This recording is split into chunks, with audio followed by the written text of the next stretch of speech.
دن یہ عمل کرنا آپ نے یہ ہے کہ 2 نفل پڑھنے ہیں فرض پڑھنے کے بعد، جیسے آپ مغرب کی نماز پڑھنے کے بعد 2 نفل برائے حاجت پڑھیں گے۔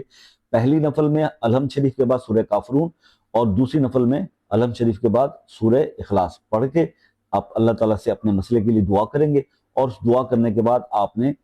اول آخر سب سے پہلے آپ نے 11 بار درود شریف پڑھنا ہے، درود ابراہیمی، اس کے بعد آپ نے 11 بار سورہ قریش پڑھنی ہے،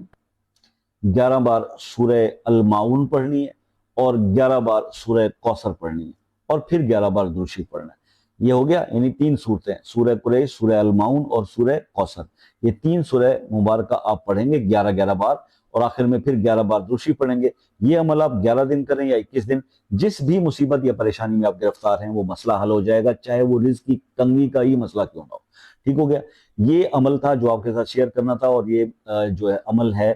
اس کی